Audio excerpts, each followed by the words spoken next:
Assalamualaikum warahmatullahi wabarakatuh.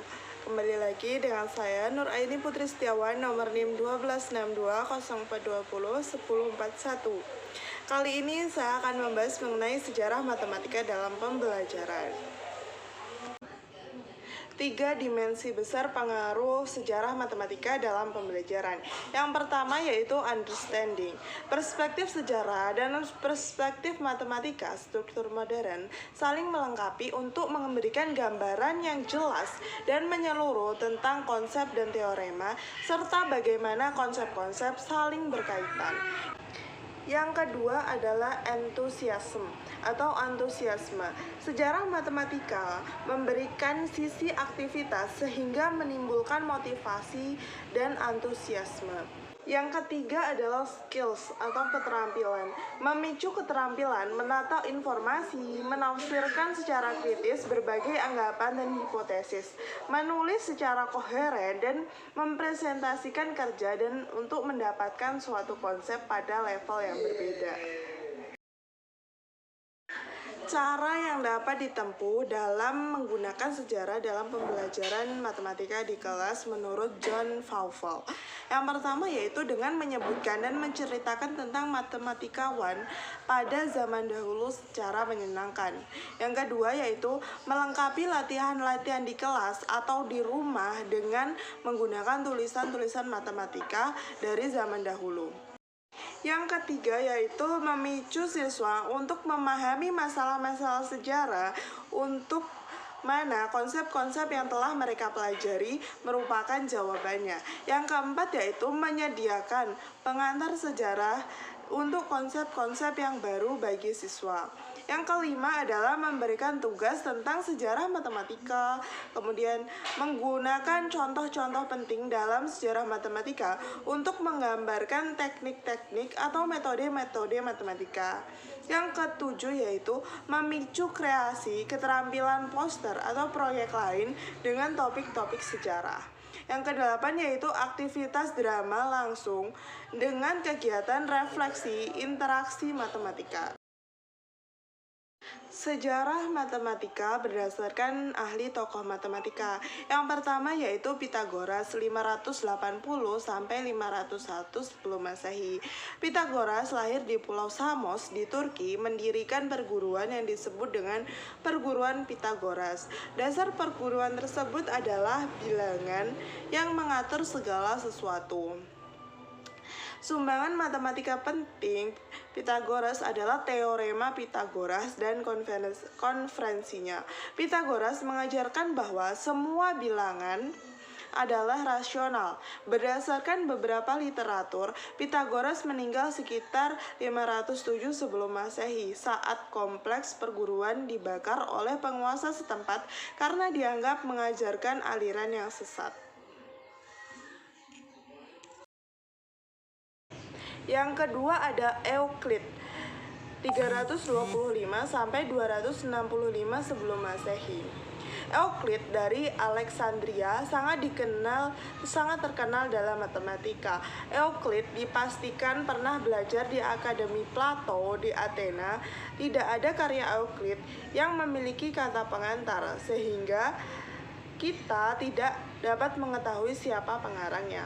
Karya terkenal dari Euclid adalah Elemen yang merupakan komplikasi pengetahuan dan menjadi sumber belajar selama 2000 tahun. Buku tersebut dimulai dan didefinisikan dan 5 postulat dan aksioma. Itu menjadi cikal bakal sistem aksiomatis dalam matematika yang diterbitkan sejak pertama kali dicetak pada tahun 1482. Euclid juga menulis banyak buku lainnya, tetapi yang dapat bertahan hingga kini terkait matematika antara lain adalah data yang berisi 94 proposisi dan on deviance yang membahas mengenai cara membagi sebuah bangunan menurut perbandingan yang diberikan. Tokoh yang ketiga yaitu Archimedes. Archimedes 287 sampai 212 sebelum Masehi. Archimedes berasal dari Syracuse, Pulau Sisilia yang menjadi koloni Yunani. Ia belajar di Universitas Alexandria sebab ia bersahabat dengan Eratosthenes, murid dari Euclid. Ia sering disebut sebagai matematika terbesar sebelum Isaac Newton. Ia sering disebut sebagai Bapak Integral. Beberapa karyanya yaitu The Methods atau metode yang banyak menjelaskan tentang metode penggunaan teorema-teoremanya. Yang kedua yaitu Quadrature of the Parabola, membujur sangkarkan parabo yang berisi 14 dalil. Yang ketiga yaitu Measurement of Facials, pengukuran lingkaran, dan On Spiralis, tentang spiral. Tokoh yang keempat yaitu Brahmagupta. Brahmagupta adalah kepala observatori astronomi di Ujjain yang merupakan pusat perkembangan matematika India. Karya terpentingnya yaitu Brahma Supatya Danta 628 yang ditulis di Bhimnimal, ibu kota dinasti Gurjara. Brahmagupta juga mendirikan metode perkalian yang menggunakan nilai tempat yang menjadi cikal bakal cara perkalian kita saat ini. Ia mendefinisikan nol sebagai hasil pengurangan suatu bilangan dengan dirinya sendiri.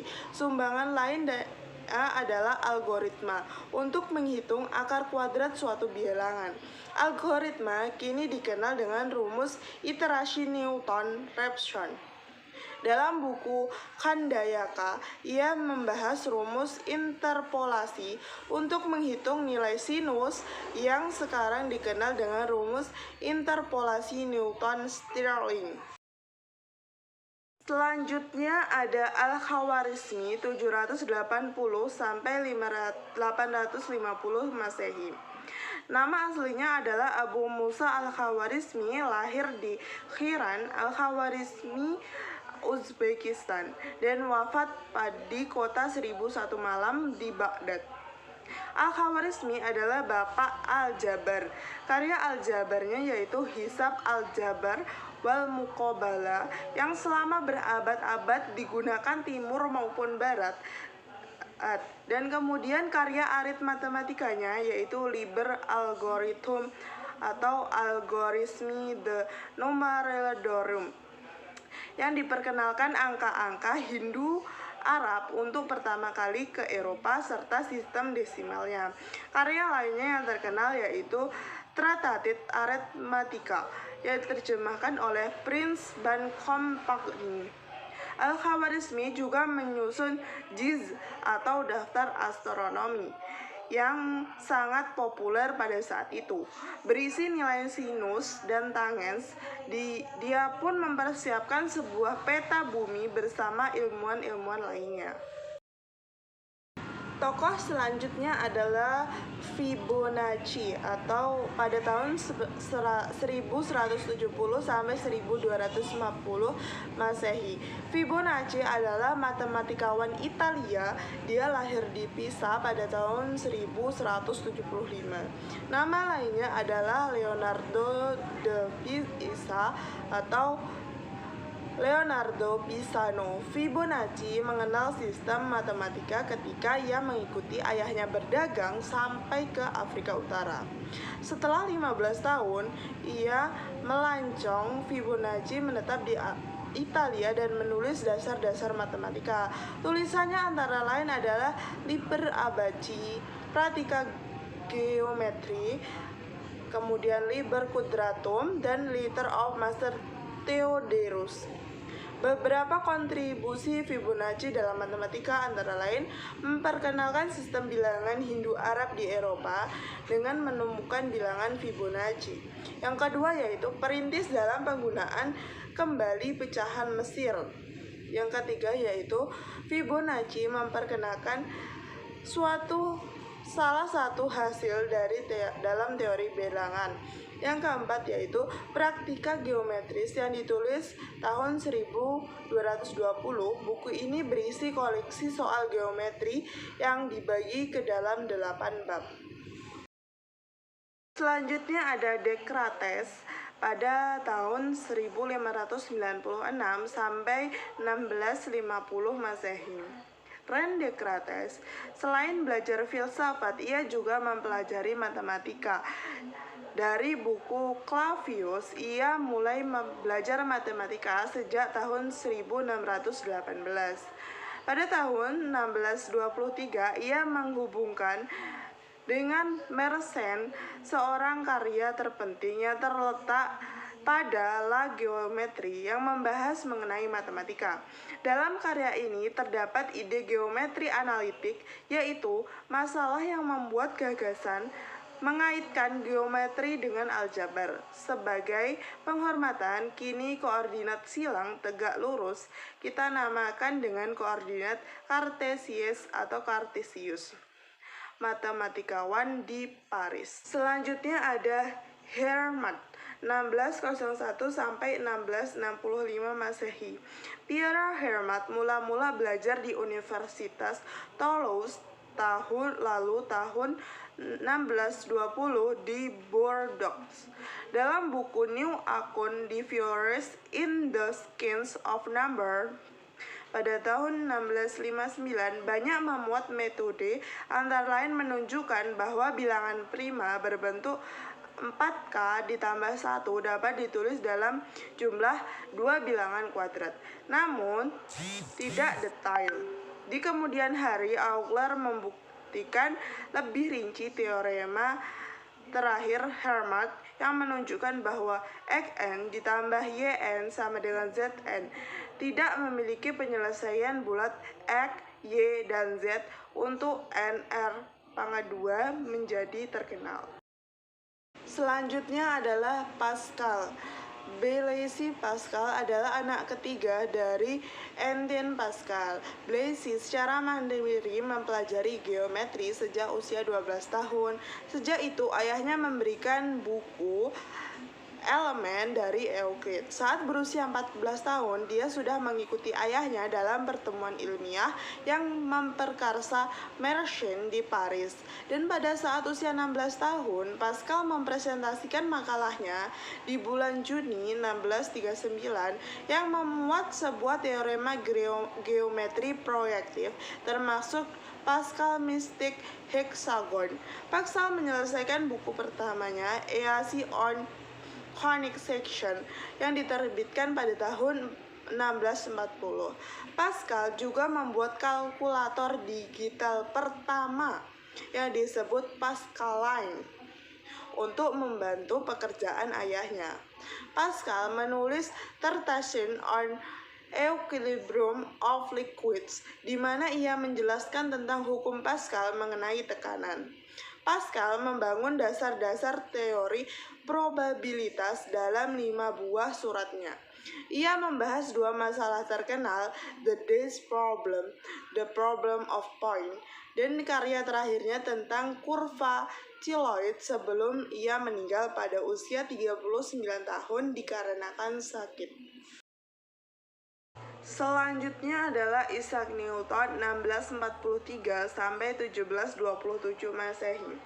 Isaac Newton dilahirkan di Lincolnshire, Inggris. Ketertarikan Newton pada matematika dimulai pada tahun 1663 dan pada tahun 1671 Newton menulis dasar-dasar kalkulus diferensial dan integral dengan metode fluxionnya lewat buku The Methodist Theorem of Fluxionum yang diterbitkan pada tahun 1736. Karya Newton pertama sebagai Profesor Lucasian yang mengenai optik, di mana ia meneliti bahwa cahaya putih adalah gabungan dari berbagai tipe sinar lewat abersi kromatik. Dan pada tahun 1666, Newton telah membuat versi awal dari 3 hukum geraknya yang dikenal dengan hukum Newton 1, 2, dan 3.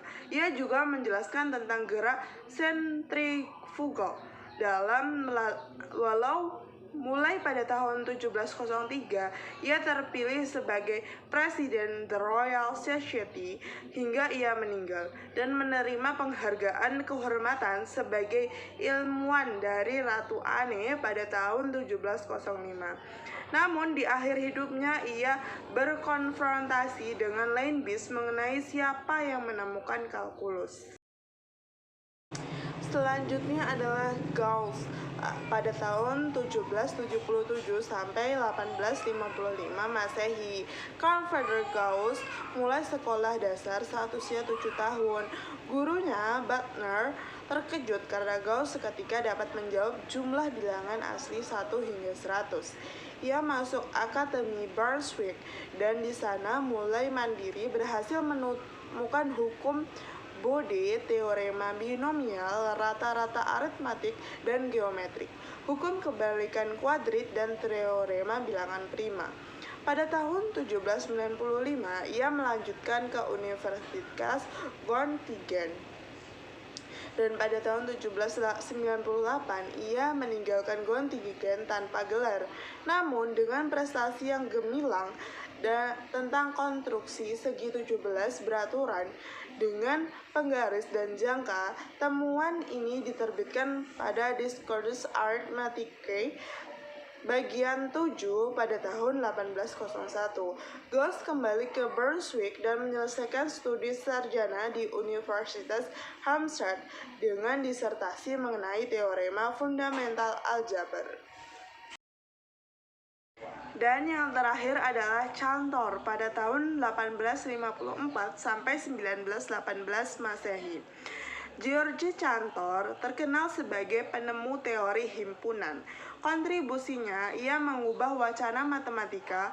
Pada tahun 1870, Cantor berhasil menyelesaikan soal ketunggalan representasi fungsi atas deret trigonometri yang tak dapat dipecahkan sebelumnya.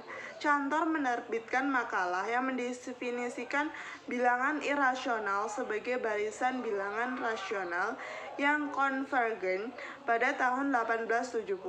Selama kurun waktu 1877 hingga 1882. Cantor mengirim karyanya tentang landasan teori himpunan ke jurnal Cornell, jurnal Mathematics Online, dan jurnal Acta Mathematica. Makalah pentingnya yang terakhir yaitu teori himpunan terbit pada tahun 1895 dan 1897 di Mathematics Online tentang aritmatika transvisit. Di makalah keduanya tentang teori tentang word ordered set dan bilangan ordinal. Tahun 1897, ia menemukan sebuah paradoks dalam teori himpunannya. Nah, itu tadi mengenai sejarah matematika dalam pembelajaran. Semoga video ini bermanfaat untuk kita semua. Terima kasih. Wassalamualaikum warahmatullahi wabarakatuh.